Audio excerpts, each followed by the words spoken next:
the most brutal battles in human history. War. For as long as humans have walked the earth, conflict has followed in their footsteps. Empires rise in fire and fall in ash. And through the centuries, the ground itself has drunk the blood of millions. Some battles were swift, a single day of chaos and slaughter. Others dragged on for months or even years, consuming entire generations. But among them, a few stand apart. Battles so brutal, so merciless, that they scarred not just nations, but the very soul of humanity. This is the story of those battles, the deadliest clashes ever fought, where courage met despair and victory came at a cost so high, it broke the world that created it. The ancient age of slaughter, the Battle of Cannae, 216 BC. The first shadow in our tale falls across the Italian plains of Cannae. It is the summer of 216 BC, and the fate of Rome itself hangs in the balance. Facing the mighty Roman Republic is one man, Hannibal Barca, the Carthaginian general who crossed the Alps with his elephants and his vengeance. The Romans outnumber him almost 2-1. Nearly 80,000 soldiers standing shoulder to shoulder, confident that sheer might will crush the invader. But Hannibal is no ordinary commander. He crafts a perfect trap, a crescent of men that bends under Roman pressure until it snaps shut like a vice. By day's end, the earth is red. More than 50,000 Romans lie dead, slain, trampled, suffocated in the chaos. An entire army gone. It is one of the greatest tactical victories in history, and one of its darkest massacres. Cannae would echo through the centuries as a lesson in strategy, and a warning of what brilliance can cost when paired with brutality. The medieval carnage, the siege of Jerusalem, 1099. 1,000 years later, another battle would burn itself into human memory. Not for tactics, but for horror. It is July 1099, and the city of Jerusalem stands surrounded by crusaders of the First Crusade. Driven by faith, greed, and desperation, they storm the holy city in a frenzy. When the gates fall, the killing begins. Men, women, children, none are spared. Chroniclers write that the streets ran with blood up to the knees of the horses. It is not a battle. It is an eruption of hatred and zealotry, the kind that makes even the victors tremble when the killing stops. The crusaders kneel in prayer before the Holy Sepulchre, their armor still dripping with the blood of thousands. Jerusalem falls, and with it, any illusion that war could ever be holy. The industrial age of death, the Battle of the Somme, 1916. Fast forward 8 centuries, and the brutality of war reaches a scale never before imagined. It is July 1st, 1916, the dawn of the Battle of the Somme, a clash that would redefine horror. The British believe they can break the stalemate on the Western Front with one massive push. Artillery pounds the German lines for a week straight. The generals promise nothing could survive that bombardment, but they were wrong. When the whistles blow and the soldiers climb from their trenches, the Germans are waiting. Machine guns open fire, and in minutes, entire battalions vanish. By the end of the first day, 57,000 British soldiers are killed or wounded. It is the bloodiest day in the history of the British Army. And the battle doesn't end there. It drags on for 141 days, consuming over 1 million men on both sides. Mud, wire, fire. The Somme becomes a graveyard for an entire generation. Young men who marched in singing and never returned. The furnace of the East, the Battle of Stalingrad, 1942 to 1943. If the Somme was hell on earth, then Stalingrad was something beyond hell. The year is 1942, and the German army pushes deep into the Soviet Union. Their goal, seize the city that bears Stalin's name. What begins as a siege becomes a nightmare. Street by street, house by house, floor by floor, the two sides rip each other apart. Snipers stalk the ruins. Grenades echo in empty factories. Civilians fight beside soldiers, armed with whatever they can find. The cold is merciless. The hunger, worse. And through it all, both sides refuse to give an inch. By the time the Soviets encircle the German Sixth Army, the city is a wasteland of corpses and shattered stone. Out of over 2 million men who enter the battle, more than 1.1 million die. It is the bloodiest single battle in human history. When it ends, Stalingrad is not a victory. It is a wound, one that bleeds for generations. The Pacific Inferno, the Battle of Okinawa, 1945, half a world away. The Pacific War reaches its own crescendo of death. The island of Okinawa, Japan, April 1945. What was supposed to be a stepping stone to invasion becomes a 12-week apocalypse. Japanese soldiers dig into caves, bunkers, and cliffs. American troops advance through rain, mud, and fire. Every hill, every ridge becomes a killing field. Civilians are caught in between. Terrified families leaping from cliffs, choosing death over capture. By the time the island falls, over 200,000 people are dead. Soldiers, women, children alike. The U.S. military calls it the costliest battle of the Pacific. But to those who lived it, it was something far beyond cost. It was the moment humanity stared into the mirror and saw what it had become. The enduring shadow, the battle that never ends. Across the ages, from the ashes of Cannae to the frozen ruins of Stalingrad, one truth remains. There is no glory in war, only survival. And even that comes at a price. The fields once soaked in blood are now quiet. Tourists walk where soldiers once fell, but the echoes remain. Each battle, a scar on the face of history. Each soldier, a story lost in smoke. And so long as humanity remembers, perhaps the dead did not die for nothing. Perhaps their silence still speaks. Because the most brutal battle in human history is not one fought with swords or guns. It is the endless battle within us, between our hunger for power and our longing for peace. The guns of Stalingrad have fallen silent, but the echoes of war never truly fade.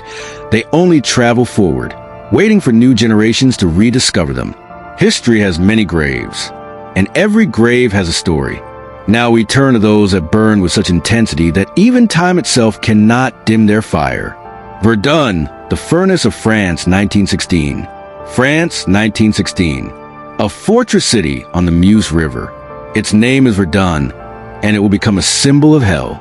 The German command has a single, chilling goal: to bleed France white. They unleash a storm of artillery unlike anything seen before, millions of shells raining down day and night. The earth shudders. The sky turns black. For 300 days and nights, French soldiers hold the line, trapped in a circle of death. Every hill, every trench, changes hands again and again. They say, they shall not pass. And they don't. But at what cost? By the time the guns finally stop, over 700,000 men are dead, wounded, or missing. Verdun isn't won. It's endured. It is not a victory. It is survival paid for inhuman souls. Even now, the forests around Verdun hide the bones of those who never made a home. Waterloo, the fall of the Emperor, 1815. A century earlier, another battlefield witnessed the end of an empire. Waterloo. Napoleon Bonaparte, once mastered Europe, faces the allied armies of Britain and Prussia. Rain pours over the fields of Belgium. Mud clings to boots and cannon wheels as soldiers prepare for what will be the final act of an age. When the cannons roar, it's not just armies colliding, it's destiny itself. For hours, waves of French infantry break upon British lines. The smoke thickens, muskets flash, men vanish into the chaos. Then, as the sun sets, the Prussian army arrives, sealing Napoleon's fate.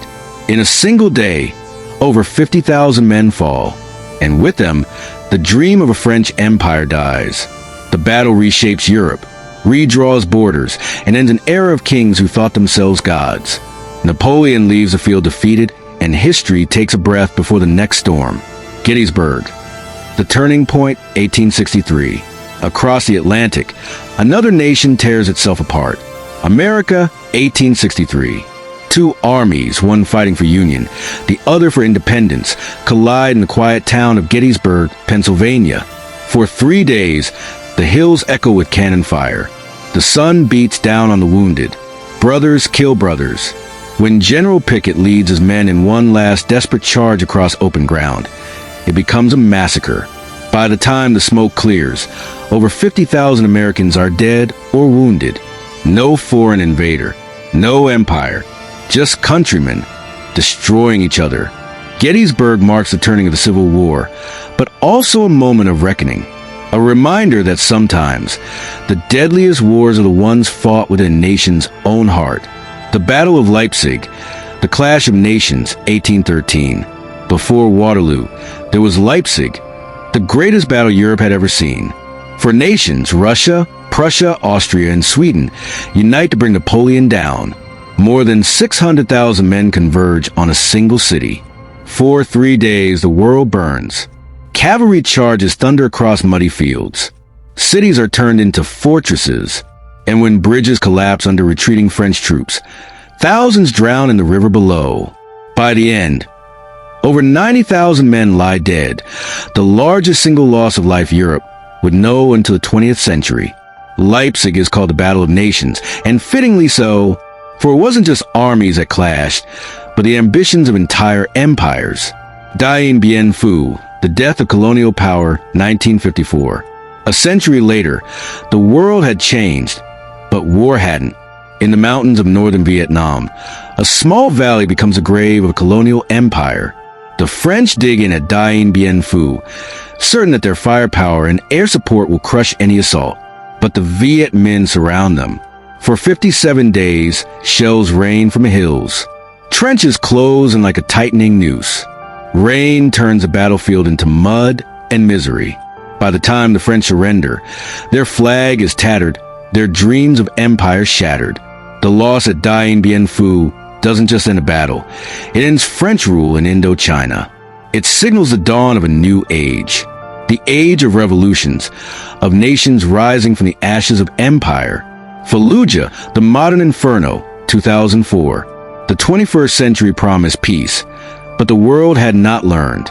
In the ruins of Fallujah, Iraq, the face of modern warfare is born. No front lines, no clear enemy, just streets filled with dust, fire, and shadows. House by house, room by room, soldiers fight invisible foes. Civilians trapped between them. Cameras capture everything, not myth, but raw, brutal truth. It's not the largest or longest battle, but Fallujah shows us something new. That even in an age of drones and satellites, war remains heartbreakingly human. The endless battlefield. From Verdun to Fallujah, from mud to concrete, one truth burns through. Technology changes, humanity doesn't. Every generation believes its war will be the last. Every soldier hopes their death will mean something. But the battlefield never dies. It only evolves. Today, the world fights not in trenches or cities, but in cyberspace, in politics, in hearts and minds. And yet, the echo remains. The same cry, the same grief, the same cost. The ghosts of war stand in the fields of Verdun. Walk the ruins of Stalingrad. Listen closely. You can still hear them, the whispers of those who fought, who bled, who vanished. They do not speak of glory. They do not speak of victory. They speak of home. Because in every age, in every war, what men truly die for is not power, not empire, but the hope that someday someone else won't have to. This is the legacy of the deadliest battles in human history, not just in the numbers written in history books, but in the silence that follows when the guns finally stop. The guns grow silent, but silence doesn't mean peace. It means exhaustion. It means the survivors are too broken to scream anymore. For every soldier who marched home from battle, 1,000 memories followed, invisible, but heavier than any weapon. The wounds no doctor can treat, the kind that live in the mind. The war after the war, the psychological cost. When the fighting ends, another war begins, inside the heads of those who made it out alive. At Verdun, they called it shell shock. At Stalingrad, they called it the 1,000-yard stare. Today, we call it post-traumatic stress disorder. But the truth is older than any name. It's the tremor in the hands of the soldier who can't sleep. It's the mother who sets 2 plates at dinner, even though her son never came back.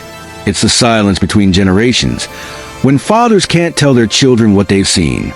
The deadliest battles never truly end. They echo across time, across bloodlines, and sometimes across entire nations. The Cold War, a world on edge. When the Second World War ended, humanity thought it had learned its lesson. It hadn't. In 1945, two flashes of light over Japan changed everything. Hiroshima, Nagasaki, cities turned to dust in seconds. Hundreds of thousands gone, not by bullets, but by fire brighter than the sun. And suddenly, the world understood. The next great battle might not kill millions. It could kill everyone. For decades, nations stood on the edge of apocalypse. Thousands of nuclear warheads waited in silos, silent, patient, deadly. No trenches, no front lines. Just a single button that could end civilization. They called it the Cold War, but it was anything but cold. Korea, Vietnam, Afghanistan, proxy wars where superpowers fought without ever meeting face to face. Every missile test, every submarine launch, every spy exchange in the night. A reminder that even in peace, humanity's finger never strays far from the trigger. The age of fire, modern warfare. Then came a new age, one not of empires, but of technology. Wars were no longer fought by masses of men charging across open fields. They were fought from the skies, from screens, from shadows. Drones now strike from invisible heights. Cyber attacks replace invasions. Propaganda spreads faster than bullets. The battlefield has become global, digital, constant. Every nation a potential target. Every civilian a potential casualty of misinformation, economics, or ideology. And still, amid all the progress, one thing never changed. The human cost. The faces of those caught in the middle. The refugees crossing seas in the dark. The children who grow up knowing nothing but sirens. It's no longer about land. It's about influence, power, survival. The war has evolved, but the suffering has not. The forgotten front, the human spirit. Yet within all this darkness, there is something unbreakable. In every ruined city, people rebuild. In every shattered nation, children still laugh. And in every story of destruction, there are whispers of kindness. A soldier sharing his rations with an enemy prisoner. A medic carrying a wounded child through gunfire. A mother singing to her baby beneath the thunder of bombs. These are the moments that history forgets. But humanity remembers, because they remind us that even the worst of us, there is still something good. War may show the cruelty of mankind, but it also reveals its courage. The eternal question. So we ask again, as our ancestors did after every battlefield burned to ash, will it ever end? Can humanity ever live without war? Can we ever learn before the next bomb falls, before the next generation bleeds? Maybe not soon, but maybe someday. Because history is not just written by the victors. It is written by those who remember. And the more we remember, the harder it becomes to repeat the same mistakes. Final reflection. The ghosts of every battlefield stand among the poppies of Flanders. Walk through the silent ruins of Stalingrad. Look upon the beaches of Normandy, the deserts of Iraq, the fields of Ukraine. Every inch of soil beneath your feet once drank blood. Every monument of stone once echoed with screams. And yet, every sunrise since has brought with it the same fragile thing. Hope. The hope that someday our children will read of war only in books. That museums will replace memorials. That silence will no longer mean loss, but peace. The deadliest battles in human history are not just stories of weapons and strategy. They are stories of humanity itself, of how far we can fall and how far we can rise. They remind us that the greatest victory is not defeating an enemy, but ending the need for one. This is not the story of war. It's the story of us. The story of what it means to fight, to suffer, to endure, and to remember. Please subscribe to this channel. Like this video, comment and share.